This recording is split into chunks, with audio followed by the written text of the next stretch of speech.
everyone. Today we're joined by Katie Dixon, a former Division I field hockey player at UNC, where she was part of one of the most dominant eras in the program's history, winning 3 national championships. Katie's career is defined not just by success, but by consistency in high-pressure moments. She scored her first collegiate goal in the NCAA semifinals and went on to become a key contributor on championship-winning teams throughout her time at UNC. In her senior year, she served as one of the team captains under head coach Aaron Matson, helping lead the Tar Heels to another national title, including converting in the penalty shootout in the championship game against Northwestern. Beyond college, Katie continues to compete at an elite level on the U.S. national team.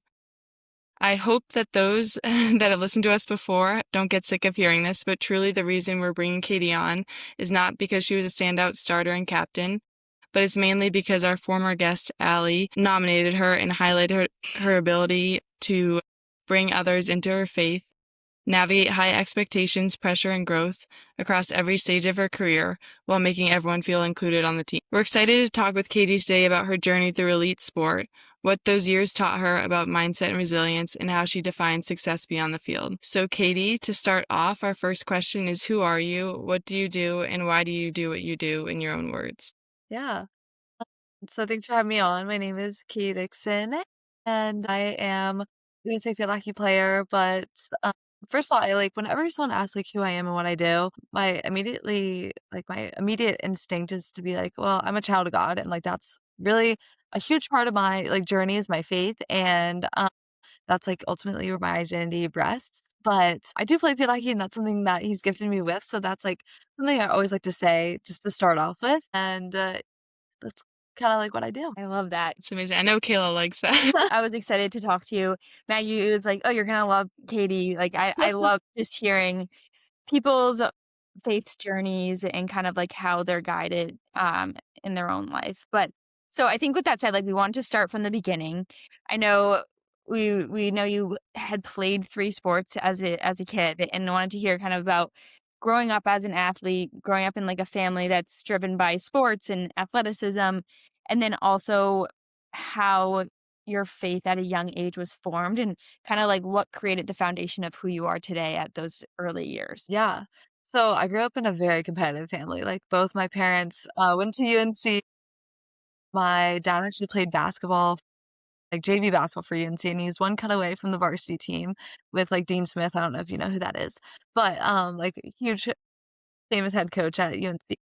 Anyways, I grew up, playing basketball and soccer since, I was 4 years old, and so those sports were a huge part of my life, and I'd always be out in the driveway with my brother, playing basketball, and I actually had, an Excel sheet that I would cross off each day, and, I had all these, crossovers that I was doing, I had to shoot a certain amount of free throws. I was, very, performance and goal oriented. I feel that's brought me to, where I am today. But even since from, a young age, that was a big part of my life. And then fast forward in 6th grade, I feel like he was introduced to my school, Carey Christian. I was like, I have no idea what this sport is. It's not really popular down in North Carolina. And I was like, you know what? I'm just gonna try it out because my parents were like, why not? It's not in soccer or basketball season. So then I just tried it out and fell in love with the game. And throughout middle school and high school, I was able to play all 3 sports, which was such a blessing, and because I feel like that doesn't really happen much nowadays, and I try to encourage girls, play as many sports as you can, have fun, and not just, just doing one. I always looked forward to the next one when the end of the season came, and there's so much I actually did a senior thesis on that my senior year of high school. We had to Wow. choose a topic, and I Oh, did cool. why kids should not specialize in sports, but play multiple sports, growing up and how ultimately that produces better athletes. Anyways, that's a side tangent, but yeah. No, very relatable. Yeah, Yeah, I played 3 sports too growing up. yeah, But I was curious, reading your background, what drew you to field hockey specifically? mm, that's a great question. What drew me to field hockey was that I could actually continue to play my other sports. So in 7th grade, my club soccer coach was like, "Katie, we really want you, on this elite team, but you're not gonna be able to, it's gonna be year round, and you're gonna have to commit to 3 practices a week." And I really wanted to do it, but my parents were like, "Katie, is this really what you want to stop playing, other sports that you love?" Not saying that I would have to stop playing them completely, but field hockey was only once a week, and if I went, like, far in that, like, with club, that was, like, the max capacity, and I could still play soccer and basketball in season.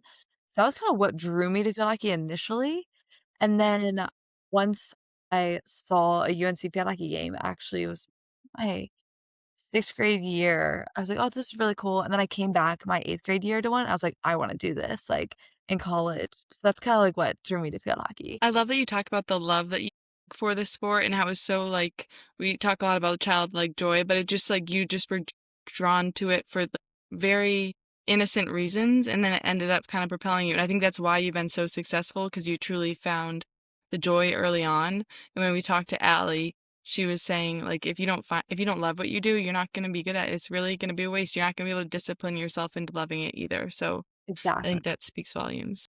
Yeah. And also just to go back to the spirituality Oh, component yeah. too, because I think I love how you said, like, above all else, like, I'm a child of God and God has given me the gift to play sports. Yeah. And so I think how as a young kid, was that from your family that shaped your faith? Has your faith grown as you can you tell Yeah, us like yeah. where it started and then how it's like evolved? And that was another thing that actually made me choose Firaki is, like, trusted Jesus as my savior at an early age, but I didn't really know, like, what that looked like until middle school when I got more serious into sports and I, like, had a lot of my identity kinda wrapped up in who I was as an athlete and being popular in school and being an athlete, it kinda, like, got to my head a lot, but like, off that note, my parents, like, really prioritized going to church every Sunday, and with club soccer, like, we would be traveling, like, almost every single weekend. I know things have also changed with club field hockey, like, you're gone a lot now, but back then, that wasn't really the case as much, especially from North Carolina.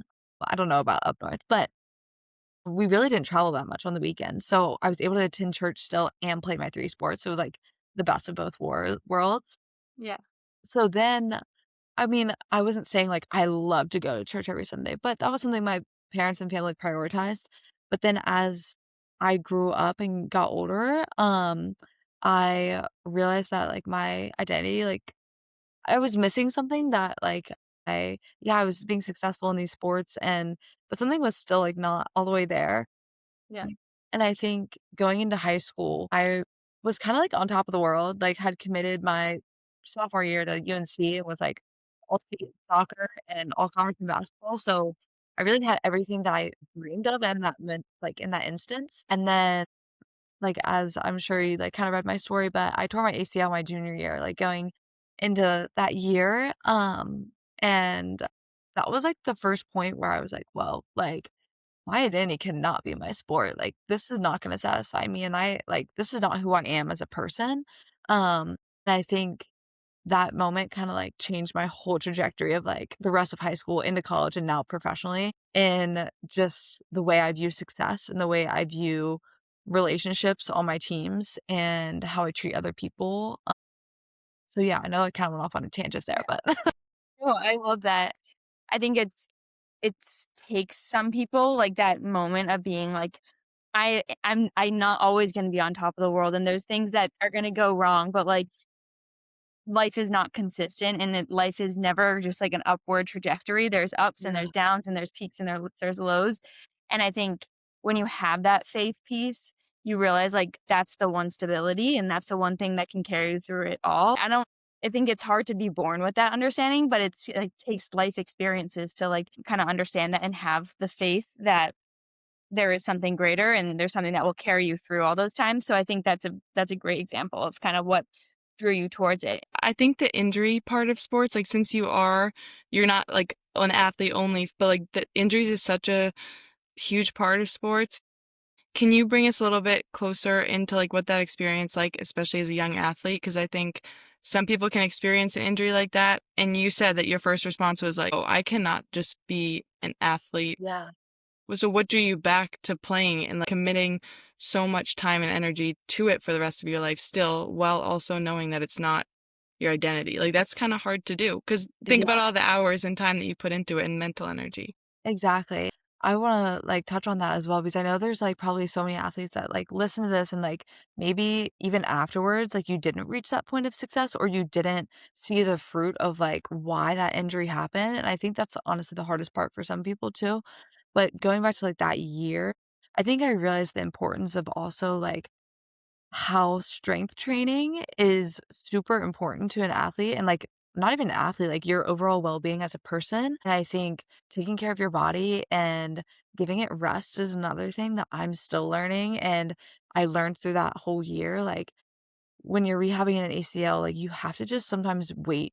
Some weeks your knee, like, does not feel good at all, and, like, you just have to wait and rest it, and that is so hard for me to rest, and so I think I learned the importance of rest that year, the importance of how to train my body and, like, give like, the importance of weight training, and then also just being able to sit on the sidelines and encourage my teammates when I wanted to be out there so much more, and sometimes, like, I would hear them complaining going to practice, and I just remember thinking to myself, like, "Man, I would kill to be out on the field right now," and so, even, like, nowadays, when I find myself being like, "I don't know if I can do this today," but I'm like, "You know what? I get to move my body today. I get to do this run, and I get to weight lift, and I get to compete," and so I think it's just shifted my whole mental state as well, which I think only an experience like that can truly bring you to that moment where you can say those things. Yeah, and that reminds me so much of, like, what Allie was talking about too, is your relationship with her. You were such a good teammate because she may have not, like, been gotten in on some games, but you had that perspective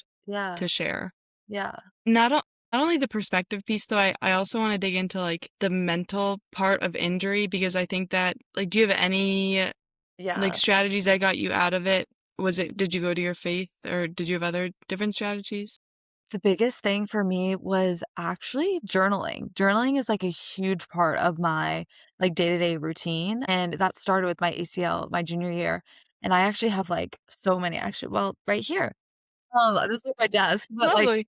from, like, this year, I start a new one each year, and, like, I do it, like, every day, and I just write, like, about my day, but that has changed, like, my whole perspective, and I always encourage, like, athletes, non-athletes, wherever you are in life, like, I it doesn't have to be long, I feel like mine have gotten longer because sometimes I'm like I kinda turn mine into prayers, like, writing to God, like, "God, like, today sucked," like, but you know what?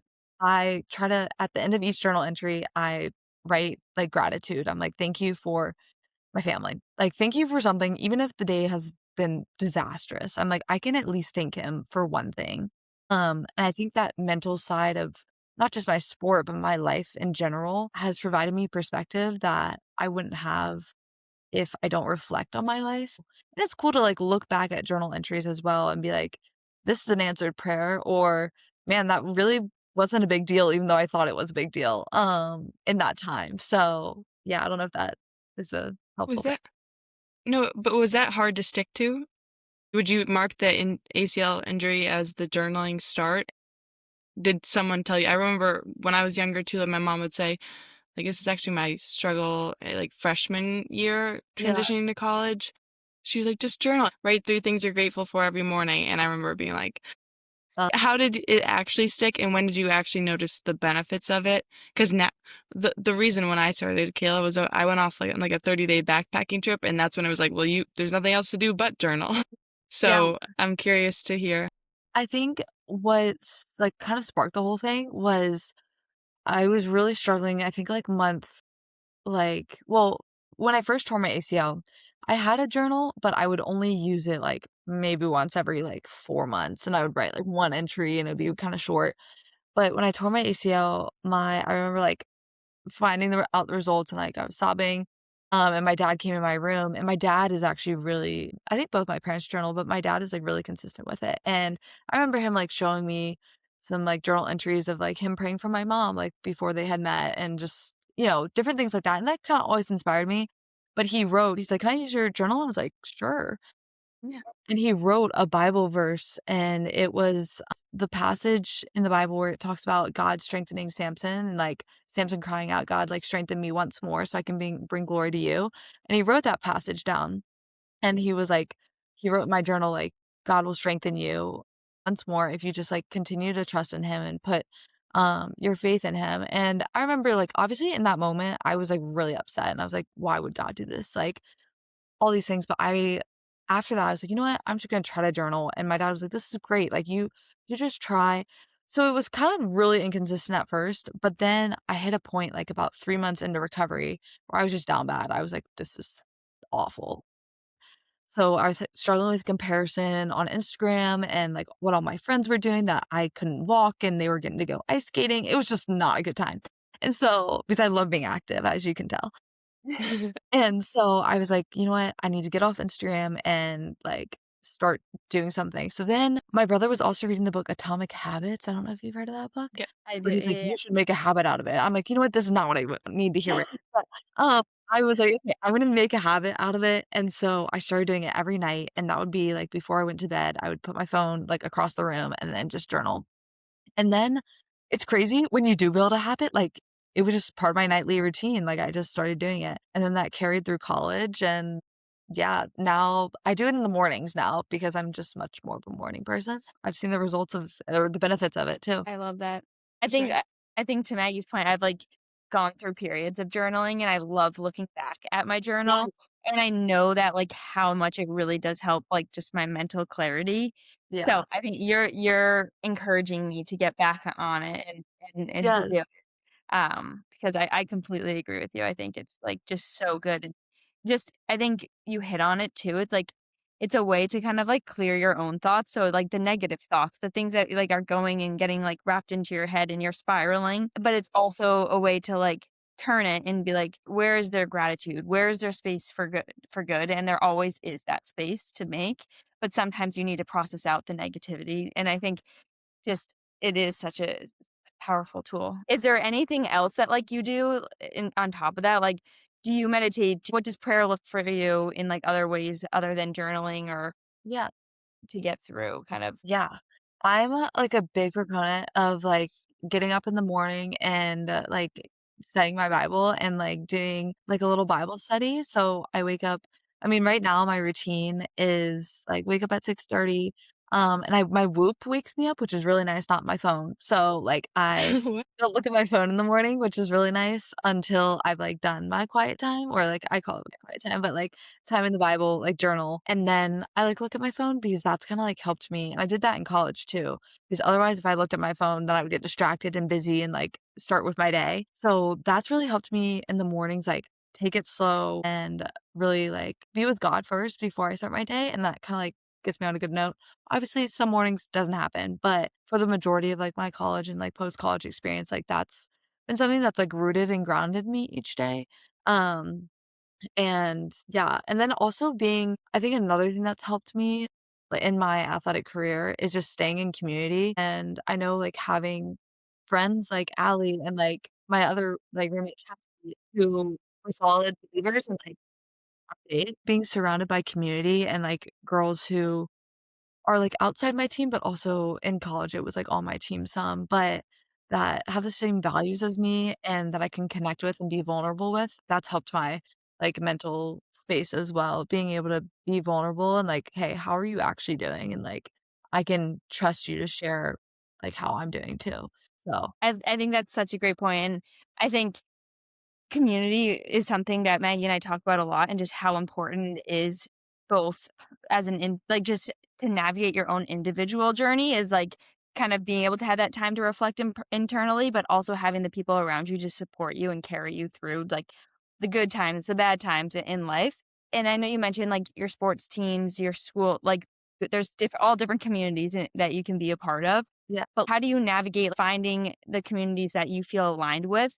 And then also being okay to be in communities that you might feel like you don't have all of the same values or beliefs, and how do you navigate that in your own personal journey? That's a great question. I think that was a big thing coming to UNC. I remember coming in, I was, like, the only Christian on the team, and that was, like, really, like, intimidating, but I also knew I was like, "You know what? The Lord has me on this team for a reason, and now these girls don't believe the same things I do. They'll show them why I believe what I believe and how it's impacted my life." And so I'm not, like, forcing them into anything. what success looks like to me is like to be a godly friend, sister, and teammate to those girls. Reaching national championships and ACC championships is amazing. But when you look back on your life, like I wanna be someone that like truly and deeply cared for those people and showed Jesus's love to them. So back to your question, I think coming into UNC, um, I was like, I want to reach these girls and share, and if they're interested, like, be open to that, but first, you have to develop relationship with people before they would even be open to, like, doing that. So I feel like my first couple years at UNC, I was a little discouraged because I was like, "God, like, I don't really see the fruit of, like, what I'm doing, like, coming to, like, fruition." Yeah. But then my junior year, my mentor that's another thing, mentorship, and it's been huge in my life. I had one, like, in sophomore year of college all through my 5th year, and she would come and meet me on campus. She was part of Athletes in Action staff, which is, like, the Christian ministry of athletes on at UNC. I think they have Yeah. it at other colleges for sure. Yeah. But I met with her, and she encouraged me to start Bible study on the team, and so that's ultimately how, like, I got really close with some of the girls on the team and was able to, like, reach out to it was really scary at first, but girls came, like, the first one, like, 13 girls on the team came, and I'm like, "What?" Like, people it shows, like, people are so curious and, like, interested, and I remember I was, like, probably the most scared I've ever been, like, leading, but I was like, "You know what, Lord, like, you've equipped me, and I'm just stepping out in faith to, like, honor and glorify you and, like, just make the words that come out of my mouth, like, be the truth." And so, Yeah. that was a really, I think, a step in boldness, but also showed me that community doesn't have to be, like, always like, "Oh, these are my people for this is my people for this," but, like, my community is, like, all the people I come in contact with, but, like, yes, there are gonna be specific groups that I go to for certain things, but that doesn't, like, mean I need to segment my life off, but I can, like, reach all people the same, if that makes sense. No, I love that. I think it's, like, truly such an act of faith and like you said, it's so bold to show up and be the only Christian on your team and be like, "I'm gonna stay true to myself, my beliefs, and I'm gonna stand in who I am, Yeah. and I'm gonna meet these people where they are." And however that is and however they receive it is their journey, but, like, you have the power to influence them and you chose that power because I think there's a lot of people who have the experience that you have or, like, have the faith that you have, but show up on that team, but don't have the courage to show up as they As who are we and are, to yeah. with others, so I think that's, like, so amazing, and I think it's so true just beyond even your sports team, like you were saying, there's all different communities, but as long as you're showing up as true to who you are, you Mm, can impact people, and you might not even know that you're impacting people. They may have that impact years from where they are, and, like, you might not even experience the impact that they had, yeah. but it's just, like, the more and more you show up as yourself, the more impact that you're having on other people, and in return, the more the community around you will influence you in a better way because God's, like, aligning you to those people for a Yeah. reason. There were subtle shifts of, like, culture and, like, as, like, me, Allie, and, like, a couple of my roommates, as our values, like, kind of, like, slowly, like, bled into the team, you could see, like, the team, like, change in a sense and, like, different ways, like, yeah, maybe not everyone on the team was a believer, like, definitely not the case, but it's shows, like, how when you're bold in, like, who you say like, bold in, like, who you are, and stay true to yourself, then, like, the Lord will, like, want to honor that, and people respect that too, and I realized that, like, really my senior and 5th year. I had a girl come up to me who I never would have thought would have come up to me in my freshman or sophomore year. We just have, like, completely different views, but my 5th year, she's like, "You know, Katie, like, I really appreciate how, like, you never, like, faltered from, like, what you believed and, like, weren't afraid of the truth, but never, like, really I never felt judged in, like, who I was, but I knew what you stood for and, like, actually and I was like, "Wow, that meant so much to me," and that I never thought I would make an impact on, Yeah. like, certain people, but the fact that, like, yeah, I didn't see it my first 2 years, but, like, 3 years later, she said that to me. So I'm like, "Wow, you know what? Maybe a little hint of it, like, got through to A some." little So, sprinkle. Yeah. yeah. This conversation too, where you're taking it, like, I'd be so curious to see two high level athletes, one that believes and goes to God and goes to spirituality, and one that doesn't. Because what I think is such an interesting topic is what motivates you to show up every day Yeah. and whether that is God.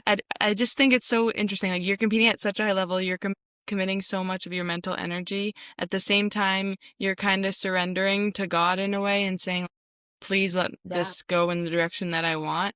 So I am really curious because you sound so very positive and like you journal and you have this like, great routine and it's kind of incredible that you stay positive throughout it all. Can you speak a little bit to that?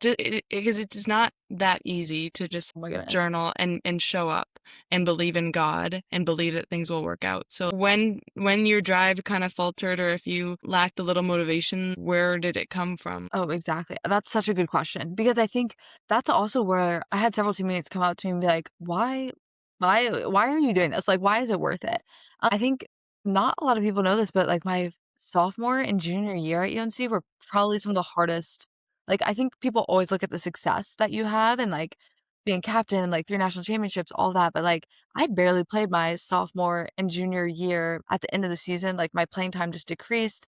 I remember being so like, I was in a rough stage and like I knew like God had me on this team for a reason, but like first of all, I was not enjoying where I was at. Like I was frustrated with God. I was like what is all this about? Like because obviously I'm a goal I want to succeed. I want to be the have that starting Yeah. spot. It's not like Yeah. I'm just like it's up to God, like I'm gonna work to earn my spot. But I think the perspective that my life is worth more than the here and now is what I had to keep in the back of my mind when those times were tough and like when I wasn't getting the playing time I wanted, when I lost my starting spot to a girl who I didn't think I needed to, different things like that where it did not always go smoothly. And that's where me and Allie had a lot of conversations as well. Like because Allie worked so hard and, like, never really saw that come, like, to fruition, and she inspired me, like, literally every single day. She would be out there, like, before practice working,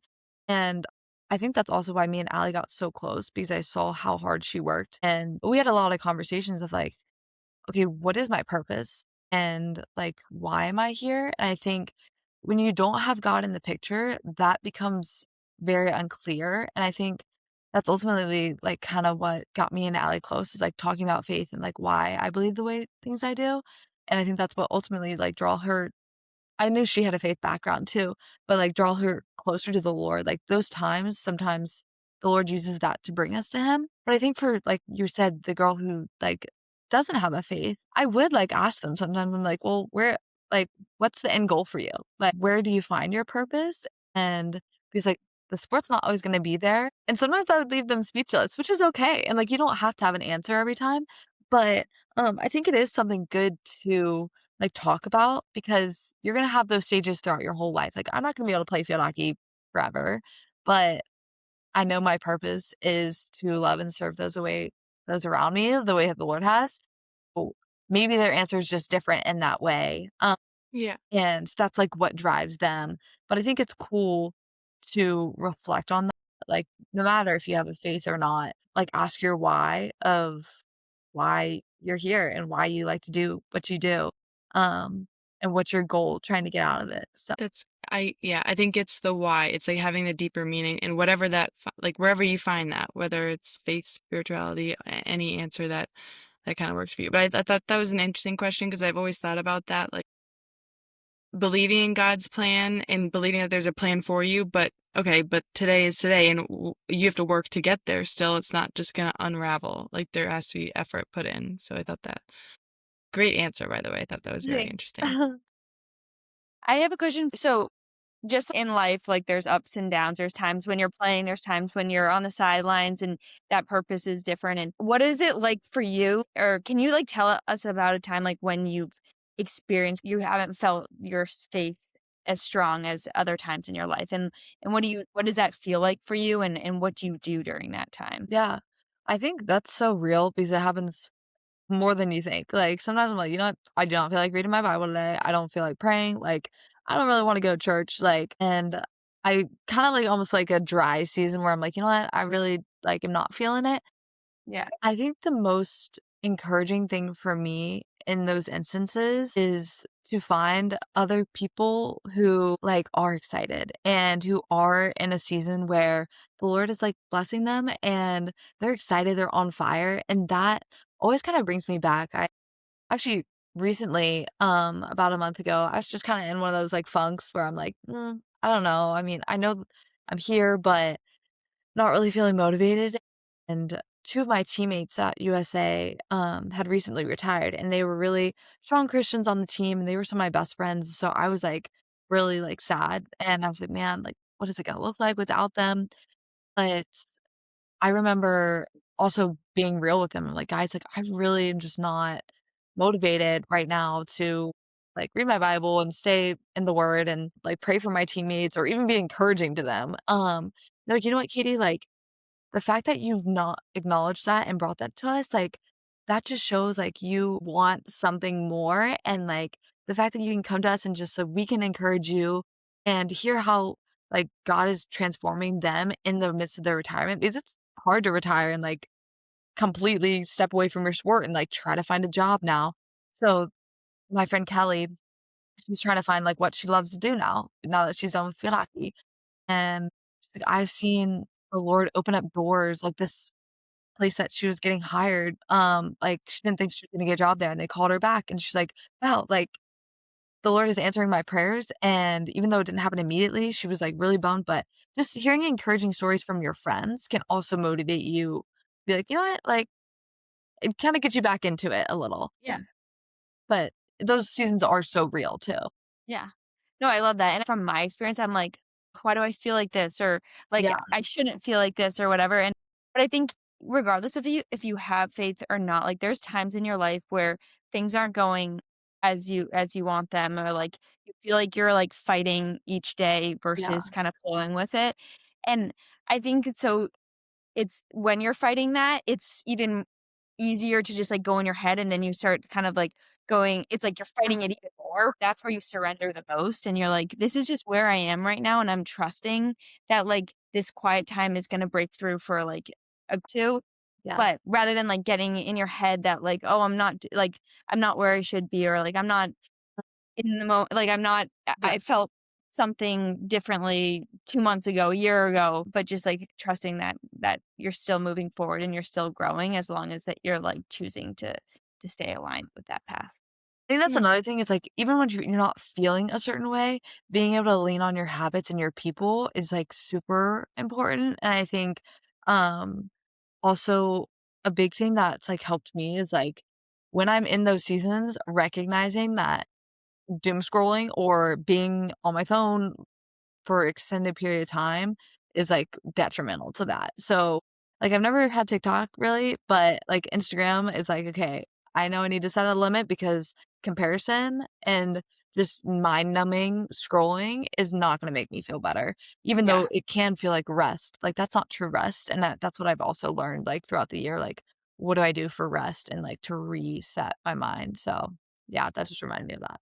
Can we talk too about earlier in the conversation you talked about like you are someone that shoots for the stars. So like there is an intensity to you and like even on the field hockey team on the field hockey field you bring that. One thing that I think I relate to a lot is the idea of like consistency over intensity, like how to build sustainable habits.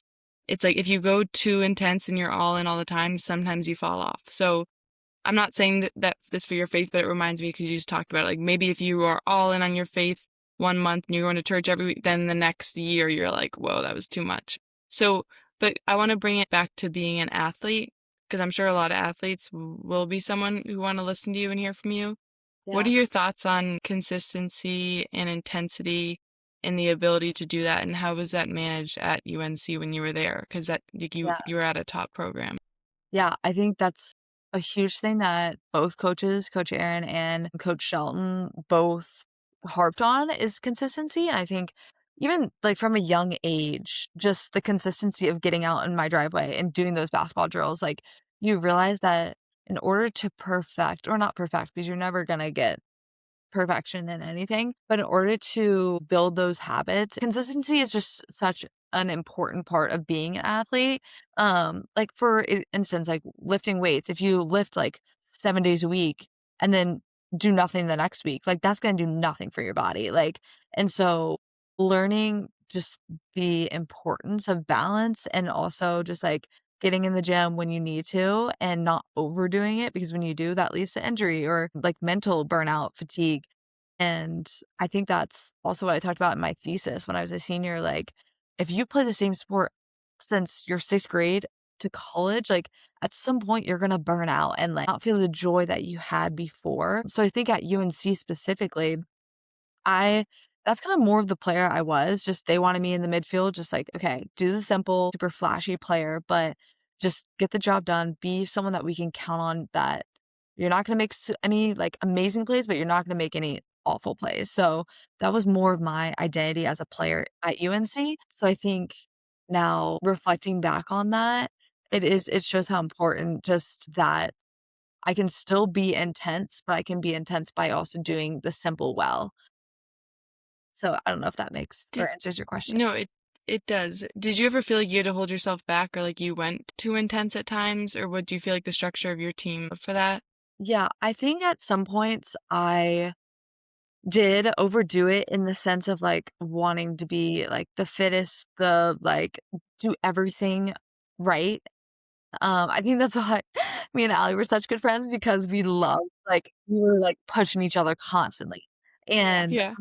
I think that also I had to learn, like, okay, I can take a chill pill, like, kinda take a from 2 extremes, like, on our team. Like, I needed to find the balance of, like, okay, yes, I wanna push myself, but also, like, I don't wanna be so lazy that I'm not doing anything on my off day and feel like crap the next day.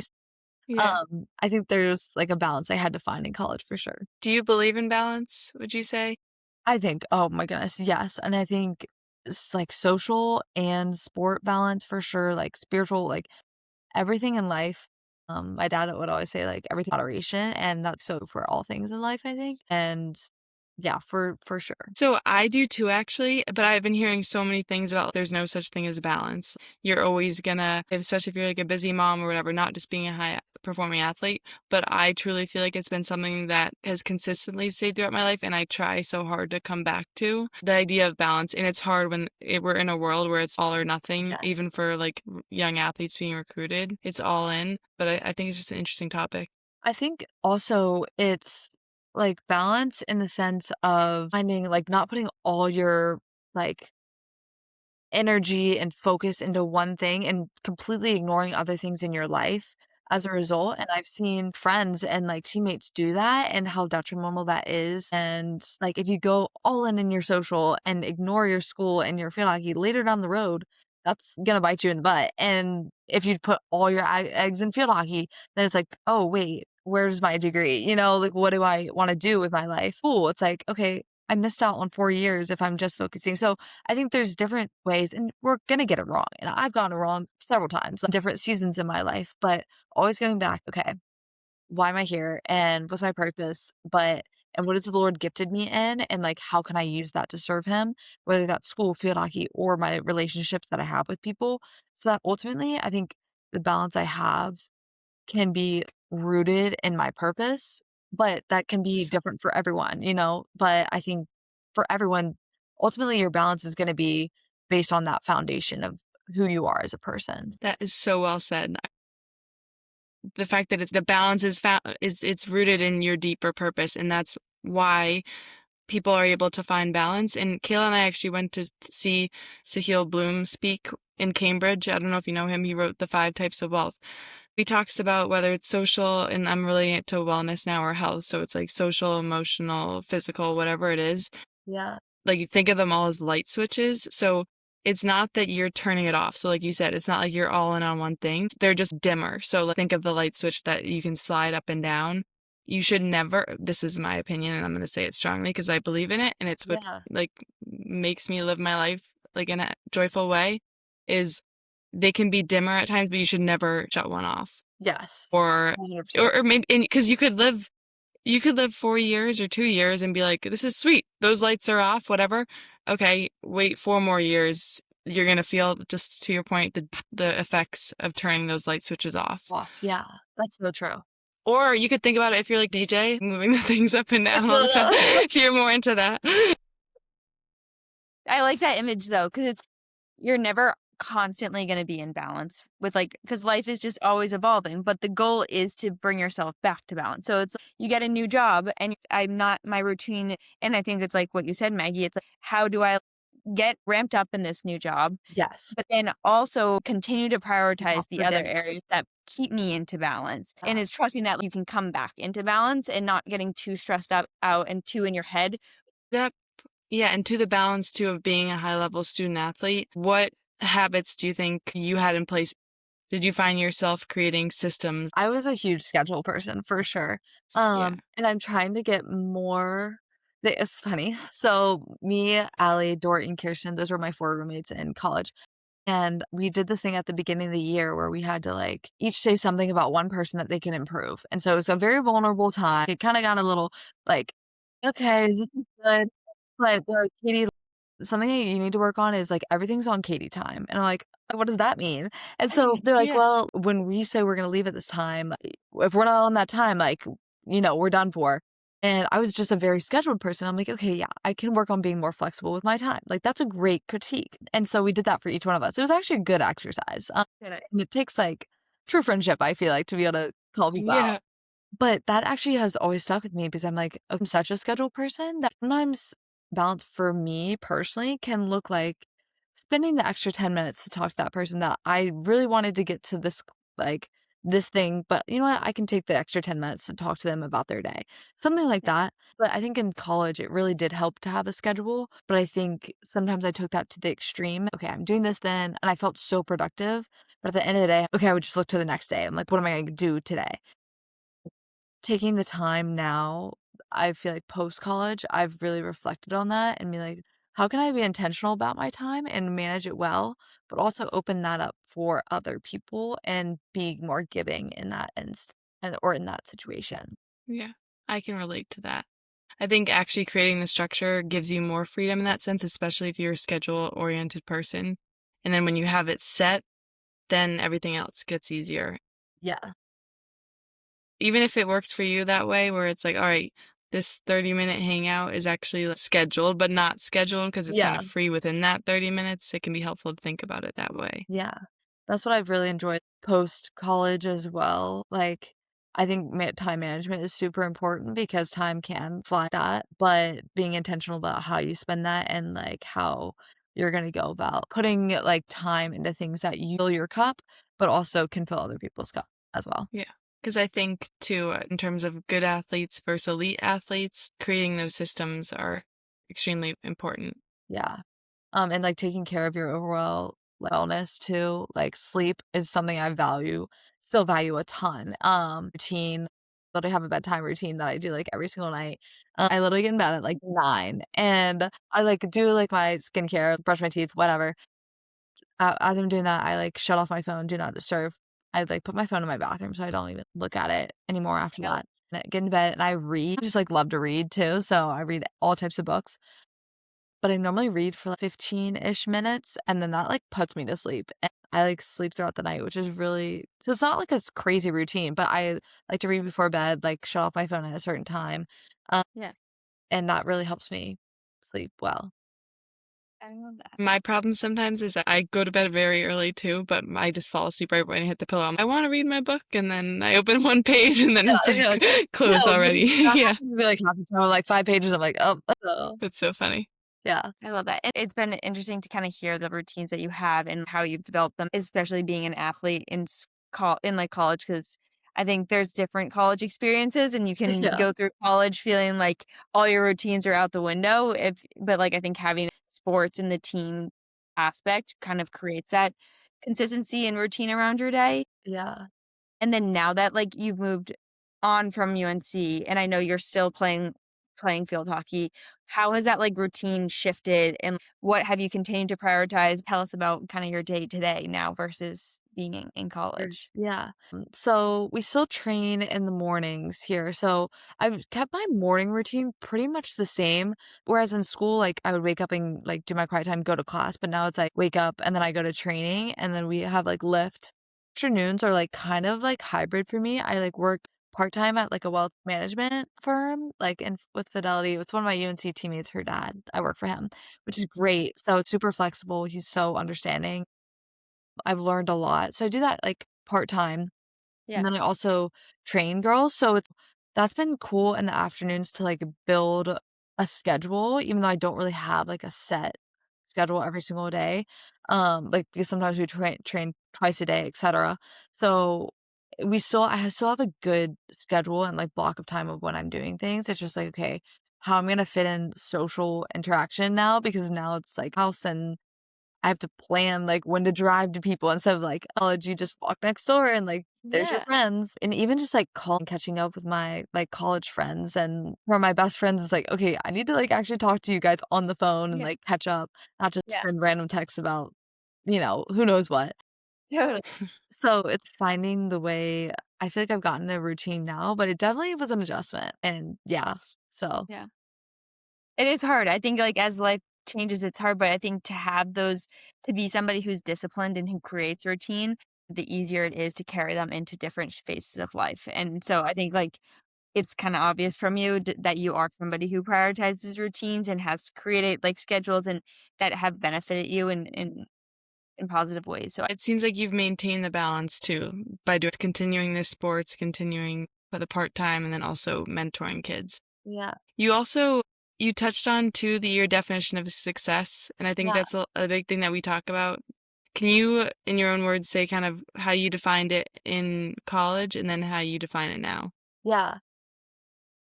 Well, when I first came into college, I was like, "Ah, I don't know." Like, when we won our first national championship, I remember, like, sitting on my bed crying and be like, "Is this all there is?" Like, I just reached my goals. Look, I was starting playing and we won a ACC and Natty. I'm like, "Okay, what?" Like, I thought this is success and I don't feel like it.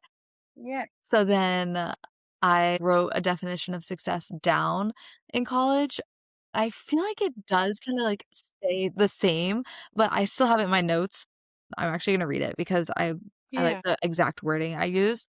It says, "My mission is to live each day with the purpose of glorifying God. I will do this by seeking wisdom from and obeying His word in order to be a godly friend, sister, teammate, and servant." And this kinda goes on to, like, after as well. "I will not give in to mediocrity, but will strive to have disciplined habits, both physical and spiritual, that will allow me to live successfully in God's eyes alone." So, I feel like that was, like, something I would sometimes have to reflect on. I gotta pull this up, remind myself, like, it's not just about glorifying God, but how can I build those disciplined habits and not just go through life with no sense of why I'm here.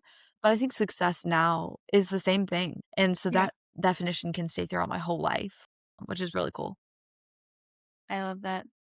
I think it's so cool because I think how you talk about how, like, your purpose is to live for God, and I think it's so easy to get in to focus on the different things that you're focused on in the current day or the current year of your life, but really it is about, like, bringing yourself beyond the daily moments, the daily, like, struggles, the daily successes, and realize I'm so much more than all of this. That answer for what success should be something that carries on throughout your whole life, so I love Yeah. that. Yeah. It's the deeper why too, and I think a message I think to all athletes and I like is finding that why and Yeah. writing it down exactly what you said and not necessarily related to your sport. And I think personally I never had that chance to do it until Yeah. COVID happened actually. And I ended up taking a gap year, went on a backpacking trip and they So asked me, cool. "What's your why?" And I honestly though at that time had no answer because I was so used to moving at such a fast pace throughout my life, going from sport to school to whatever. And when they asked me, I just started crying because I Yeah. was like, "Wait, I'm supposed to have a why?" Because my family was actually not very religious growing up. I am Catholic, but didn't go Yeah. to church regularly or didn't practice it regularly. So in that moment, oh my God, like Yeah. Figure out why your am why. I here? Why did I work so hard? Why do I push myself so hard every single day?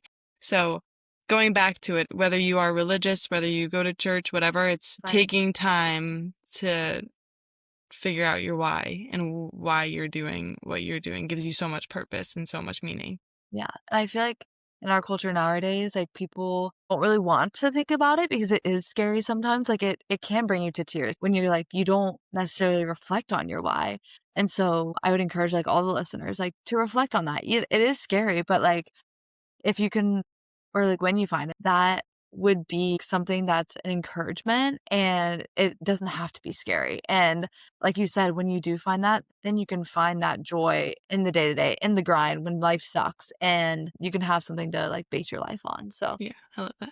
I Well think it's said. very cool that you wrote that down too, and thank you for sharing that. That's yeah, Yeah. of course. you Thank didn't you. have to do that, so I appreciate that. But who would you like to hear from next? Who do you nominate next to share their journey? Yeah, I actually thought about this question, and David Ford, he's a golfer at UNC that I was good friends with when I was there, and now he's like professional. He's insane. I don't think he participated in the Masters, but another big tournament recently. But he's like skyrocketed in his career and has some really cool like stories and wisdom to share. So I think he'd be a great guest to have. Amazing. Awesome.